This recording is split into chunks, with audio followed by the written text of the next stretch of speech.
IUI procedure అంటే అసలు ఎలా ఉంటుంది? ఈ ఐయూఐ ప్రొసీజర్ అనేది చేయించుకోవాలి అంటే ముందేమైనా మీరు టెస్ట్‌లనేవి చేయించుకోవాలా?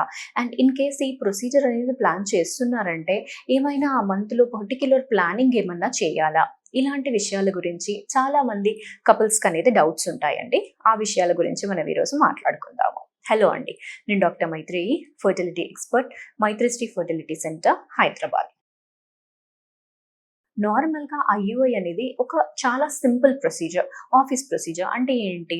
ఇప్పుడు మనము ఆ ఐయూఐ చేయించుకోవాలి అన్నప్పుడు ఇది మనము ఆఫీస్‌కొచ్చినట్టుగా క్లినిక్‌కి వచ్చి ప్రొసీజర్ అనేది చేయించుకొని అయిపోయిన తర్వాత మళ్ళీ మీరు నార్మల్ మీ డ్యూటీస్ అనేవి రెజ్యూమ్ చేసేసుకోవచ్చు. అంత సింపుల్ ప్రొసీజర్ అనేది ఉంటుంది. అండ్ ఈ ఐయూఐ కన్నా ముందు కంపల్సరీగా చేయించుకోవాలి అన్న టెస్ట్‌లు అంటే ఆడవారి నుంచి ఒక ట్యూబ్ టెస్ట్ అనేది కంపల్సరీగా అయ్యుండాలి. ఇప్పుడు చాలా మంది పేషెంట్స్‌ని అనేది చూస్తున్నప్పుడు వాళ్ళకి ఐయూఐ ప్రొసీజర్స్ అనేవి అయిపోయి ఉంటాయి. బట్ వాళ్ళకి ట్యూబ్ టెస్ట్ అనేది అయ్యుండదనమాట. సో, అసలు బేసిక్‌గా ఇక్కడ ట్యూబ్స్ అనే టెస్ట్ అనేది మనము చేయలేదంటే ఐయూఐ ఎలా చేస్తాము? సో, ట్యూబ్స్ అనేవి ఓపెన్ ఉంటేనే మనం ఐయూఐ ప్రొసీజర్‌కి అనేది వెళ్ళాలి. ఒకవేళ ఆ పేషెంట్‌కి ట్యూబ్ టెస్ట్ చేసిన తర్వాత ట్యూబ్స్ అనేవి క్లోజ్ ఉన్నాయంటే ఇప్పుడు ఐయూఐ ప్రొసీజర్ అనేది మనకు వేస్ట్ అన్నట్టే కదా!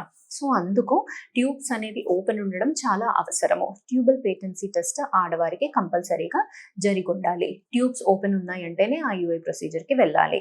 ఈవెన్ సింగిల్ ట్యూబ్ ఓపెన్ ఉన్నా కానీ ఐయూఐ ప్రొసీజర్‌కి వెళ్ళొచ్చు. ఒకవేళ 2 ట్యూబ్‌లు బ్లాక్ ఉన్నాయంటేనే మనం ఐయూఐ ప్రొసీజర్‌కి వాళ్ళకి చేయకూడదు.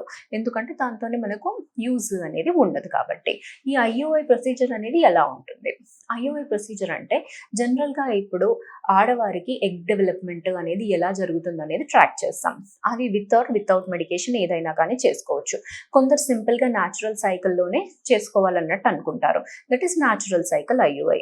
అంటే మనకి వాళ్ళకి ఎలా ఎగ్ గ్రోత్ అవుతుందనేది జస్ట్ ట్రాక్ చేసుకొని అది రిలీజ్ అయ్యే టైంకి ఐయూఐ చేస్తాం. మెడికేటెడ్ సైకిల్స్ అంటే ఎలా ఉంటాయి?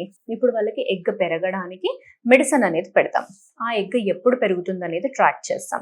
అది రిలీజ్ అవ్వడానికి కూడా ఇంజెక్షన్ అనేది మనం ఇచ్చిన తర్వాత అరౌండ్ 34-36 అవర్స్‌కి మనం ఐయూఐ ప్రొసీజర్ అనేది చేస్తాం. సో, ఆ ఐయూఐ ప్రొసీజర్ చేసే ముందు మేల్ సైడ్ నుంచి ఏమైనా పర్టిక్యులర్ టెస్ట్‌లు అనేవి కావాలా? మేల్ సైడ్ నుంచి అంటే కంపల్సరీగా సెమెన్ అనాలిసిస్ అనేది చేయించాలి. ఎందుకంటే ఆ పారామీటర్స్ కరెక్ట్‌గా ఉన్నాయంటేనే మనం ఐయూఐకి వెళ్ళడానికి వీలు పడుతుంది. నార్మల్‌గా కౌంట్ ఎంత ఉండాలి అంటే more than 15 million per ML అనేది ఉండాలి. అండ్ దాంట్లో యాక్టివ్ మోటిలిటీ వేగంగా ఫాస్ట్‌గా వెళ్ళే మోటిలిటీ పర్సెంటేజ్ అనేది 32% అయినా కానీ ఉండాలి. నార్మల్ ఫార్మ్స్ అనేవి అంటే ఆకారం. ఇప్పుడు స్పెర్మ్‌కి ఒక స్ట్రక్చర్ అనేది ఉంటుంది. హెడ్, నెక్, టెయిల్ అనేది. ఇది ప్రాపర్‌గా ఉందా లేదా అన్నట్టుగా మనం చూస్తే 100లో అట్‌లీస్ట్ 4 అయినా కానీ నార్మల్‌గా ఉండాలి. ఈ 3 పారామీటర్స్ మ్యాచ్ అయితున్నాయి అంటే మీ కపుల్‌కి ఐయూఐ అనేది చేసుకోవచ్చు. ఒకవేళ కౌంట్ అనేది తగ్గింది 10-15 మిలియనే ఉంది అన్నా కానీ బట్ స్టిల్ మనం ఐయూఐకి వెళ్ళొచ్చు.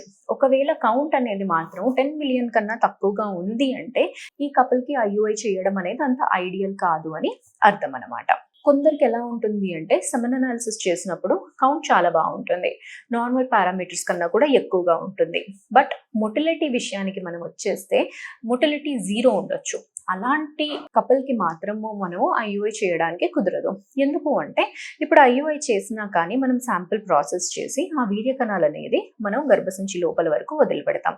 అక్కడి నుంచి మళ్ళీ అవే ట్యూబ్ వరకు ట్రావెల్ చేయాలి ఎగ్‌ని కలవడానికి. సో, ఇక్కడ ఈ ప్రొసీజర్ అనేది జరగాలి అంటే మనకు స్పెర్మ్స్‌కి మొటిలిటీ అనేది ఉండాలి. ఆ మొటిలిటీ అనేది 0 ఉన్నప్పుడు మనం ఎక్కడేసిన స్పెర్మ్స్ అక్కడే ఉండిపోతాయి. అందుకే మొటిలిటీ అనేది చాలా ఇంపార్టెంట్ ఐయూఐలో. మొటిలిటీ తక్కువగా ఉంది అంటే ఇఫ్ లెస్ దాన్ 20% ఉంది అంటే మాత్రం మనం ఐయూఐకి చేసుకోవడానికి వీల్లేదు. ఒకవేళ 20-30% ఉన్నా కానీ మనం ఐయూఐ ట్రై చేయొచ్చు. అండ్ అలాంటి కేసెస్‌లో మనం కవరేజ్ బెటర్‌గా ఉండడానికి డబుల్ ఐయూఐ అనే ప్రొసీజర్ అనేది చేస్తాం. అంటే వాళ్ళకి ఎగ్ రిలీజ్ అవ్వడానికి ఇంజెక్షన్ ఇచ్చిన తర్వాత 2 టైమ్స్ ఐయూఐ చేస్తాము. ఒకటి అరౌండ్ 24 అవర్స్, ఇంకొకటి అరౌండ్ 48 అవర్స్. ఇలా చేస్తే వాళ్ళకి కవరేజ్ అనేది కూడా ఎక్కువగా ఉంటుంది. సో, ఈ ప్రొసీజర్ అనేది చేసుకోవాలి అన్న రోజు మీరు హాస్పిటల్‌కొచ్చి హస్బెండ్, వైఫ్ కన్సర్న్స్ అనేవి అన్ని చూసుకున్న తర్వాత హస్బెండ్ శాంపిల్ ఇచ్చాక ఆ శాంపిల్ ప్రిపరేషన్కి టైం పడుతుంది. ఆ శాంపిల్ అనేది ప్రిపేర్ అయిపోయిన తర్వాత ఫీమేల్ది మనము ఎలా ఉంది, వాళ్ళ బ్లాడర్ పొజిషన్ ఎలా ఉంది, తర్వాత యూట్రస్ ఎలా ఉంది అనేది చూసాక స్కాన్ గైడెడ్ చేస్తే బెటర్ రిజల్ట్స్ అనేవి వస్తాయి. అంటే మనం స్కాన్ ద్వారా చూసుకుంటే బ్లైండ్గా కాకుండా మనం కరెక్ట్ పొజిషన్లో వెళ్ళి అక్కడ అనేది డ్రాప్ చేస్తాము శాంపుల్ అనేది. తర్వాత ఈ ప్రొసీజర్ అయిపోయాక ఒక 15 to 20 minutes వాళ్ళు అదే బెడ్ పైన పడుకొని ఉంటే సరిపోతుంది. ఆఫ్టర్ దట్ వాళ్ళు నార్మల్గా నెక్స్ట్ వాళ్ళ పనులన్నీ రెజ్యూమ్ చేసేసుకోవచ్చు. మెడికేషన్ ఏవైతే ఇస్తారో అవి ప్రాపర్గా వాడుకుంటే సరిపోతుంది. సో ఈ విధంగా మీకు ఐయుఐ అనే ప్రొసీజర్ చాలా సింపుల్ ప్రొసీజర్. అది జస్ట్ మీరు వచ్చి చేసుకొని ఈజీగా కూడా వెళ్ళిపోవచ్చు. అండ్ దాని తర్వాత ఇంటికి వెళ్ళిన తర్వాత కూడా మీకు ఎటువంటి రెస్ట్రిక్షన్స్ అనేవి ఉండదు. మీరు నార్మల్గా మీ పనులన్నీ చేసుకోవచ్చు, అన్ని ఫుడ్స్ అనేవి కూడా తీసుకోవచ్చు, ఎక్సర్సైజ్ వాకింగ్ ఏమైనా చేస్తే కూడా చేసుకోవచ్చు. And last but not the least, భార్యాభర్త కంపల్సరీగా కలవాలా అనే క్వశ్చన్ ఉంటుంది. భార్యాభర్త కలిసినా కలవకపోయినా ఎటువంటి యాడెడ్ అడ్వాంటేజ్ అనేది లేదు. It is completely up to you. కలిసినా కానీ ప్రాబ్లం ఏం లేదు, అండ్ కలవాలి అన్న కంపల్షన్ అనేది కూడా ఏమీ లేదు. సో ఈ విధంగా మీకు ఐయుఐ అనేది ఇన్ కేస్ సజెస్ట్ చేశారంటే చాలా సింపుల్ ప్రొసీజర్. అండ్ ఈ సింపుల్ ప్రొసీజర్కి మీకు మినిమం ఒక 15 to 20% సక్సెస్ రేట్ అనేది కూడా ఉంటుంది. దీన్ని మీరు ఆలోచించకుండా అనేది చేసుకోవచ్చండి. Thank you.